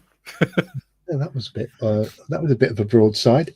I do squirrel myself away up here quite a lot. But it works. Yeah. Good one. I'll kill her. Matthew says, thank you, Gary. It was a great stream and we've appreciated your openness. Thank you. Oh, well. It is what it is. Nothing you can do about it. Yeah. Exactly. So, if we can carry on talking. We've got another half hour to what we normally do. So Yeah. We could just chat with everyone and just chat crap. Talk crap. I'm good at that. Yeah. If you'd like today, obviously don't forget to lube and subscribe. I haven't said it tonight. No. We've been concentrating, that's why. Lube and subscribe. I've been panicking. What's he going to ask next? Yeah. I think there's been a few moments, certainly there's been a few moments where I've felt a little bit emotional about what you've said and things. Well, because not that that's a bad thing. It's just I think he's honest. If anything, this is me. This is me. Take it or leave it, because I ain't going to change now. Good. We don't want it to change. We love you for who you are. And I think the audience agrees, because John said 100% wonderful interview. Oh, bless him. And Joe says, love the interview. Take care of yourself, Gary. Watch those sweets. I just had another one. Yeah, I don't have sweets too much. I get dehydrated enough as it is. Kaylee's here. She's brought me the mail. Ooh. Yeah. That looks like a Red Bubble delivery. Another delivery to Bearded Veteran Towers. It's stickers I ordered. In fact, one of them is Mr. Skiffing's sticker. Oh, there you go. And then HM Forces. Oh, that's a nice one. I'll have to get one of that. And of course, I ordered Focus. Screw. Yep. To go on my desk. I forgot I ordered the holographic one. That one. And of course, you get the free Red Bubble one. Yeah. I got one with my T-shirt. I got one with on the back of the one with the T-shirt. Does it have the care instructions for it? Oh yeah. Read the last one. Don't slap pandas.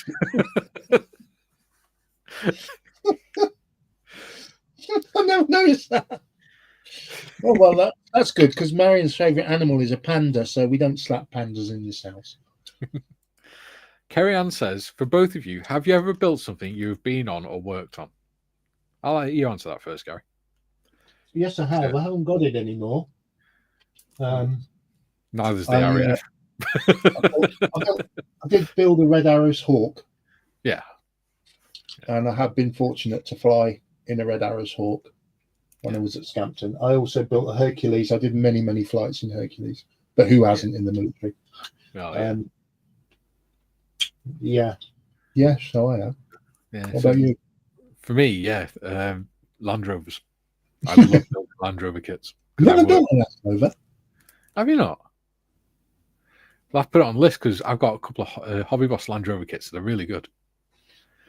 I would say they're like a Meng kits in the way they fit together and stuff. They're really good. I think you'd enjoy them. And no, I've never been in a Model T, by the way. I know I've built 2 of them. You just saw them drive past on basic training.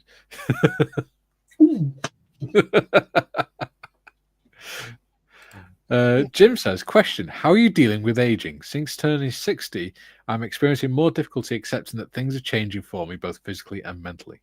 But personally, and we made light of it, really. I was dreading 60.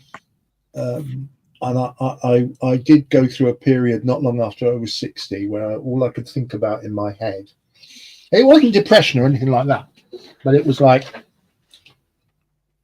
there's more behind me than there is in front of me.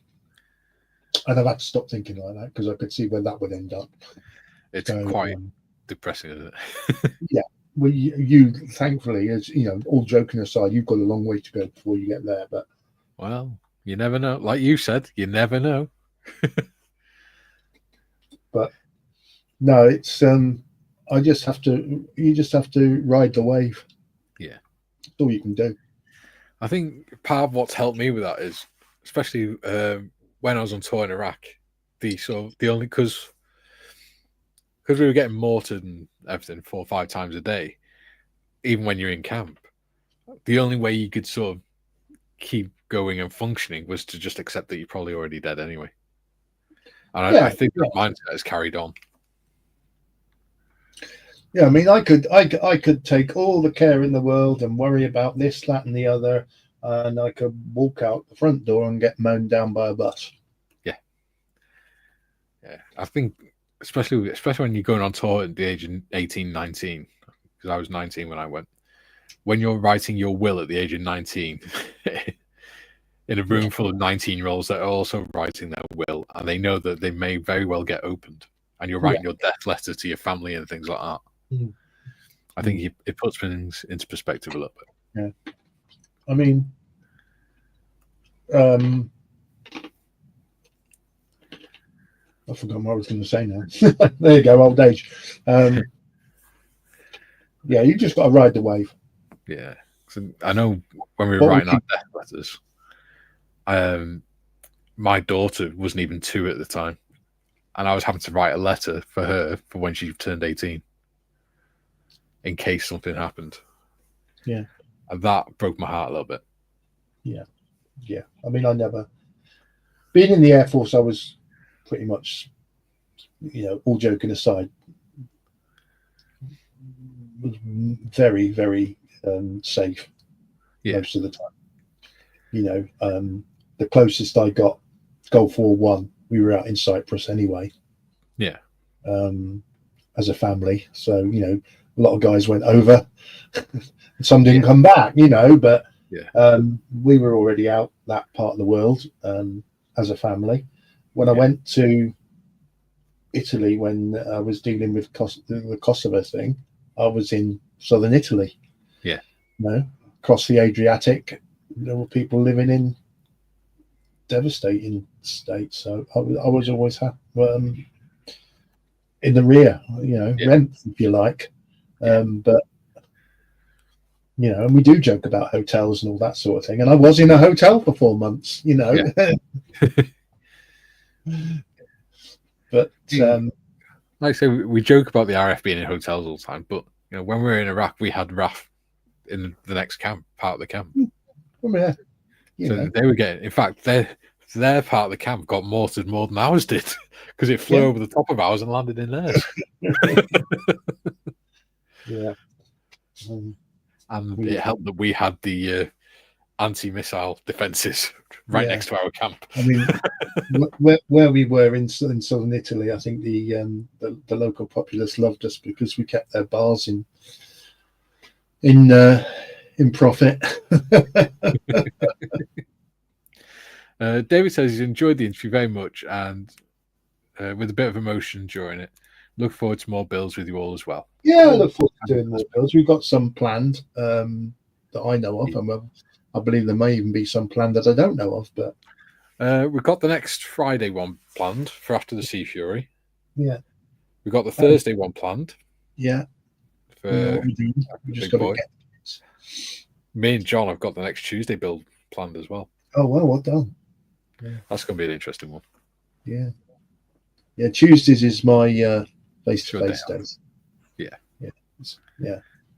So, no, it's good. John says not yet, but a C-130J30s in the stash. Yeah. Now that he's getting over the fact that the company that produced it is Russian. Yeah. I do want to do a C-130. I do really want to do it, and I would like to do a 1/72nd scale one. It will take a lot of space up. But I've said to you, and I've said on the stream, I think before, another holy grail of mine for Peter, I think it was that asked the question, is to do a Victor, a Valiant, and a Vulcan, but in 1/144th. Yeah. Not 172 like I'm going to be doing. No. I've got very small space. Yeah, it's definitely going to be a wall hanger, I think. Yeah. I think I'll hang them from the ceiling. Yeah. In formation. Boom, boom, boom. Yeah, that'd be cool.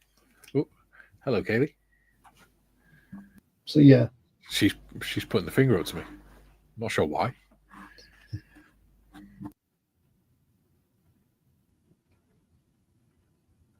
He's worried. This is a nice kit. What is it? It's an Airfix Hudson. Yeah. And I'm actually doing it in Australian colours. Nice. I think it's Australian. Well, speaking of Australians, Mr. Markham says, thank you very much, both of you. Gary, thank you for your honest and candid replies. Losing track of RAF friends, Korean friends, etc. leaves a gap in your life. It does. Yeah, it does. It does. I'm very fortunate. A lot of my friends are still around. We might not be in contact, but they're still around.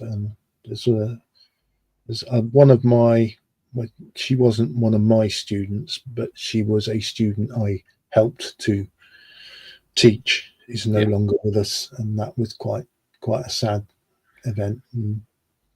But it's part of the job. So this thing, we all know people have lost parts or entireties. That's one of the things I want to do is go down to National Arboretum and visit the Iraq Memorial. Do you know what? I feel almost ashamed to say I've never been there. And how far is it from you? It's not that far away from me. It's literally 3/4 of an hour. North or south? South, isn't it, for me? It's east. East of us. Yeah. So I wonder how long. Because I want to go there. Because, like I say, I want to visit the Iraq War Memorial. Yeah. Might have to be a trip that we do. No, you never know.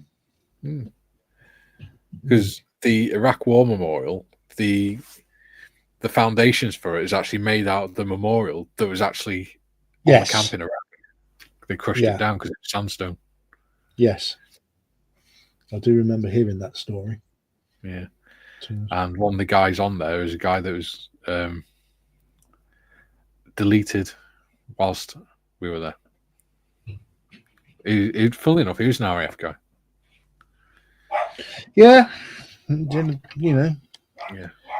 Didn't know him, but I remember it happening. I remember how it happened. Yeah.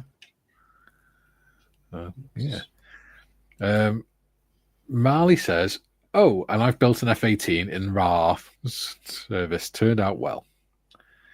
And he's done a 299 Australian 299. Not sure if super chat or thanks. I'm not sure what the difference is. But yeah, thank you, John. And he says, "God bless you, Governor." Oh, blimey, strike a light, Mary Poppins. Deet says, "Missed a few moments due to other attention seekers. Loved the parts I could follow. This was very enlightening." It's no problem, buddy. If people want me to do more of these, then let me know. I'll have to think of who to interview. I know I want to do one with John and one with Gary Evans. Yeah, that'd be a good one. Yeah. Both of those would be good. Yeah. If you want us to do more, let me know. This one is going to be in the playlist as well with the one with Malcolm. One question I did want to ask people is, do you want me to keep this in the playlist, or do you want me to keep it in playlist and also download it and split it into 3 sections? So if you want to listen to it again, you can listen to it in different smaller sections. You want to listen to me again? Even my students didn't want to listen to me half the time. Jim says, "I thought that was a Hudson. Is that the Airfix Vintage Classic kit?" It is, Jim. And do you know what? It goes together lovely. The only problem I had was I had a massive gap, which is currently which was there. Would you believe? Looks so dodgy. And a massive gap there, which I had to put a shim in of evergreen styrene and sand it down. But really good fit. Tim said, "Great." Thank you, Timmy. Thank you, buddy. LWM says, do a German beer house models, because that's what I spent most of my service time in. I never went to Germany on a tour. I went and nipped in one day in a Hercules from Lynham and proceeded to push 2 naffy trolleys across the dispersal, dodging Harriers. So we loaded the Herc up with beer. Yeah. But I never actually served in Germany. If you go to, I think it's Dungeons and Lasers, companies like that, they do the wargaming, like little pubs and things. Oh yeah, they do, the taverns. Yeah. That could be an option.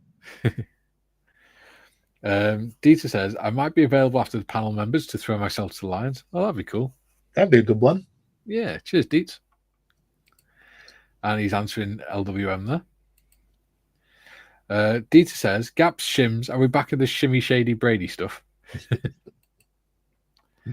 Jim says, "I built that Hudson back in 1981. That's why I want to build it again."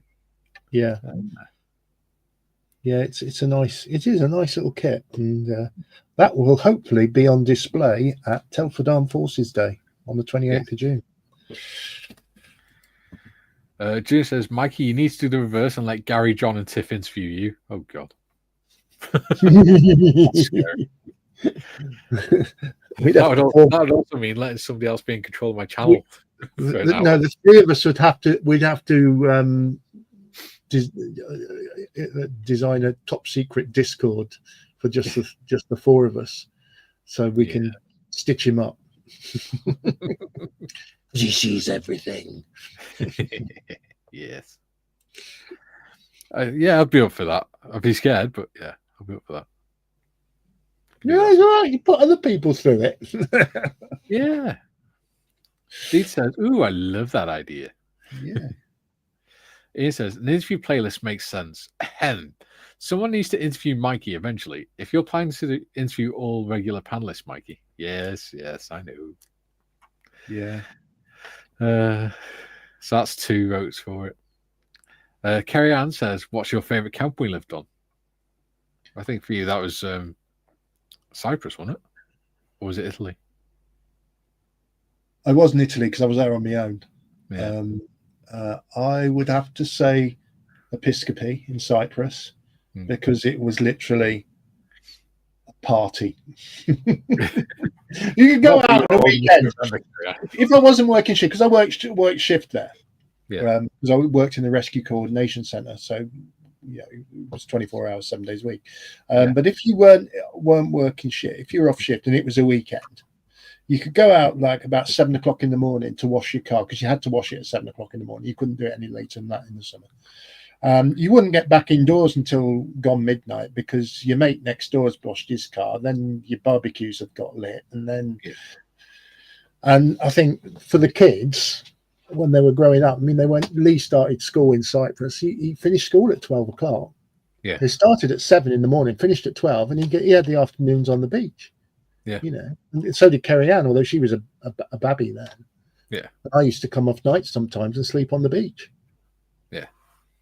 Yeah, so the lifestyle was lovely. The next favourite one to that was Shawbury. Yeah. Dita says that's 3 concurring with that idea. Indeed, Mikey has to take the seat one day. Okay. David says 3 votes. Kerry Ann says I vote for you, Mikey. Dita says 4. Julie says, oh dear, did I accidentally, of course, put an idea in people's heads? Polish his halo vigorously. Yeah, it's my halo, and I'll polish it as fast as I like. Not when your kid's watching, you won't. Oh, God. I need to bleach my eyes now. My eyes! It's been fun today. It's been different. I haven't done any modelling. Keep picking this Hudson up, and I did prime it this morning. So you're playing with your Hudson. I was playing with my Hudson. I'll take the props off because I have done the props this morning. It's the fact that you sat there doing that with the nose.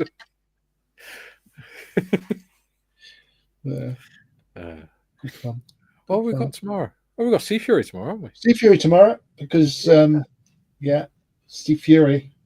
I like Sea Fury. I really am enjoying that. And I was talking to the Major, Steve, on the other day, and they were saying how nice a build that Sea Fury is. Yeah. It's definitely one of Airfix's top builds. Yeah. No, we're not doing too bad. We've got 19 likes, so people seem to be enjoying it. But yeah. So, have you seen what Mr. Marley's just put in our chat? No. Have a look. What, in the private chat? Yeah. In mine, in our Facebook chat. Oh God. I'm having a look now. Yeah. Ooh. It's a definite possibility. It definitely is. Gary, we've got the reflection on your window, on your cabinet. Take it off the screen. We can see the reflection on your cabinet. The computer screen. No, the computer screen is reflecting on your glass cabinet. It's not up there now. Oh, it's not up there. Okay. That's not what you think it is. That's us. Oh, that's. Oh, hello. Look, Mum, on the telly. It's not on screen. Oh God, yeah, that would be. People would start looking now. So start looking in the background to see if they can. Who's that guy with Ron Jeremy tash? Oh, what's he doing? Dear me, good grief. One of the cool things with the analytics is it tells you what sort of device people are watching on, and quite a few people do watch on the telly, which is strange. Well, you can with smart TVs now, can't you? You know, that's what I do. And as I say, when I have my hour to myself in the morning when I get up, it's YouTube. And I was watching this morning. I was watching the Monte Casino stuff about Monte Casino this morning. So. What was I doing? Oh yeah, I was at the barbers. June says, "Cool, 19 watching and 19 likes. Fab. Yeah, they go up to 22 watching. Yeah, that's cool." Katie says, "Sod you, Mikey." Laugh out loud. So this evening, well, after this, me and Kay are going out shopping, and we're going to go for a meal because it's her birthday tomorrow, and she doesn't want to do anything tomorrow. To you. Happy birthday to you. I'm not going to tell you how old she is, but if you times the first number, if you turn the first young. Yeah. If you times the first number by itself, you get the second number. Dieter says, Julian, your halo landed in my couch. I thought I said crotch. You went off too hard on it. Yeah. Julian, your halo landed in my couch. You went off too hard on it. How am I getting this back to you? Hey, Loki, give it back. Wow. Now do you see why I misread it? Yeah. I can see that. Jim says, perhaps it's that we are the same age, but from the start, Gary, I found it easy talking with you and getting to know you in the time I've been part of the BBC family. You're a good bloke. That's very kind of you, Jim. Very kind. No, I just talk to people like I would talk to anybody. Yeah. I'll talk to anybody. Ian says, guilty, he zoomed in to see what was on that window, on the glass. Right. I'm going to have to... to be fair, I don't normally have this. This camera is normally the downwards facing camera. Yeah. So you won't see it from the camera that's over the... Well, the thing is, it's actually a better picture as well. Yeah, but you can see what's on the screen behind me. But normally it's us, so...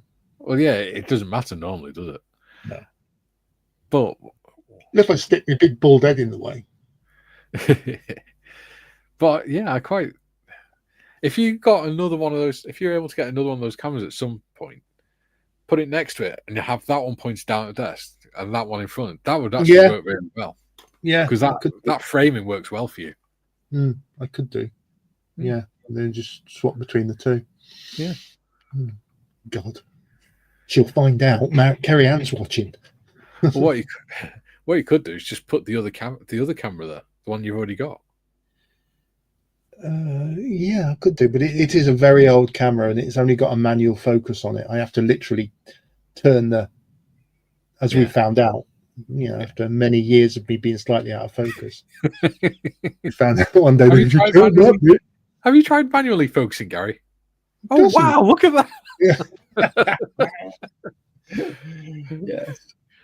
Julie says, Kaylee, maybe you should interview Mikey. Kaylee says, hell no, I know too much already. Kaylee knows where the bodies are buried. Yeah.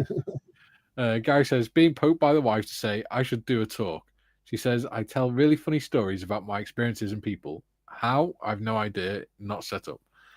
Well, it's not difficult, mate. You just set up a YouTube channel and a web camera. Yeah, but isn't Gary in Korea a lot of the time? South Korea. Yeah. All right. Yeah, but it's not like North Korea. They can use the internet there. Yeah, I know, but I know he said. I know he said before on here that the internet's a bit dodge. They have Korean version, South Korean version of YouTube and that, don't they? I don't know. Yeah. Kerry Ann says, happy birthday to Kaylee. Yes, happy birthday, Kaylee. David says, happy birthday, Kaylee. Let's put Kerry, but I think he means Kaylee. I think he means Kaylee. Julian says, Specsavers, Mikey. Yes. I go to Asda's, dude. I can't afford Specsavers. Kaylee says, Mikey. And she says, thank you, Kerry. Kiss, kiss. Kissy, kissy. Julian says, happy birthday for tomorrow, Kaylee. Beat says, hey, Kay, big Hagrid hug. Just give me a moment, trying to get Julian's halo back from my ginger cat Loki. He always goes for shiny things. Joe says, gotta go. Great times today. See you all tomorrow. Have a rest of the a great day and take care of yourselves. Cheers, buddy. Have a good day. Cheers, Joe. Thank you very much. Kerry Ann says, I was trying to find an embarrassing photo to send to him so it would show up in glass. It's not the one of Speedos. It's not the one of me being with a butterfly on my face, is it?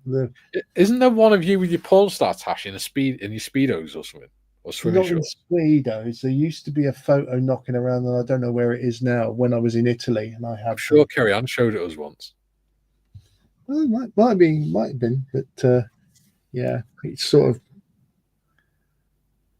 sad like that. I don't know where that photo's gone. Actually, I think it's one. I think it's you with Marion with Kerry Ann sat on her lap when you're in Cyprus. More than likely. David says, fingers problem. Yeah, no problem, buddy. Gary says, could always type really fast in the chat. Yeah.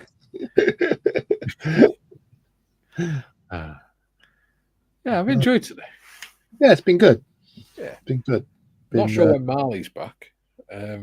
He's Tuesday. He's back on Tuesday. Okay, yeah. So I think he's traveling back Monday, but won't be back in time. Yeah, because Gary Evans is on the holidays now for 3 weeks, isn't he? Yeah. So he won't be back till July. Cruising up the Rhine or wherever. Yeah. So unless you come on Monday, it's going to be me, Mal, and Modders, I think.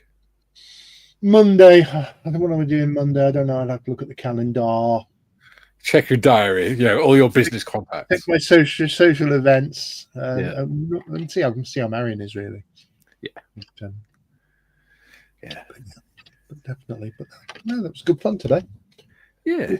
Wasn't too painful for you? No. I think Kerry Ann got away with it. Yeah. It was really helpful having someone actually to talk to and get because I spoke to her the other day and I said to her, "Oh, is Mike? Have you been talking to Mikey?" And she went, "No." And I went, "Oh."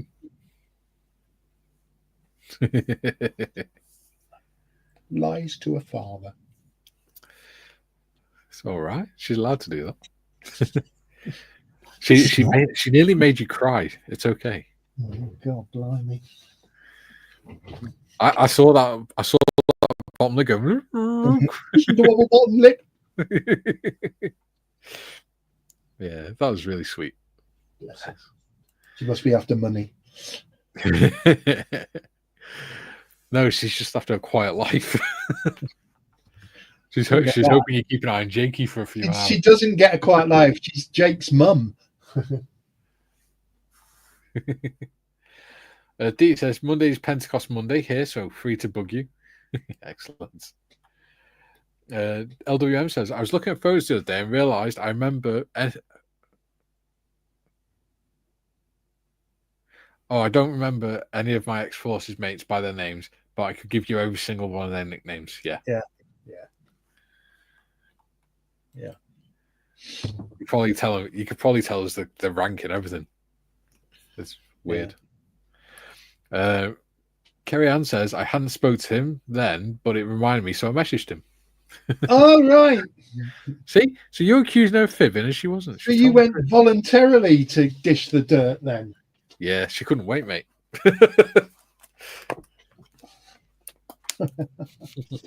Oh, dear. Anyway, that's our time. It is. I've enjoyed it. We're back tomorrow at 12 o'clock with the Seafury build. We are indeed. Doing some modelling for a change.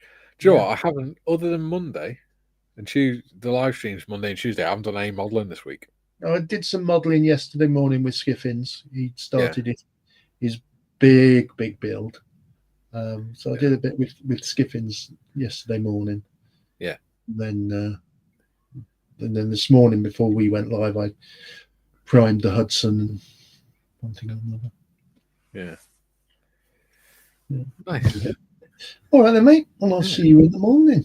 Yeah. Before we go, LWM says, for 9 years, I was Gus, which stood for Germany's ugliest sapper. And Deet says, going off, mate, shower and job interview now. All right. Good luck, Deet. Good luck, Deeters. Yeah.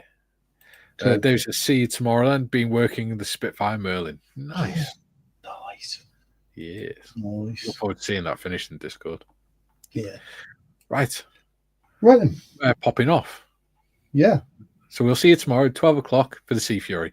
Hulvar, everyone. Ta-da!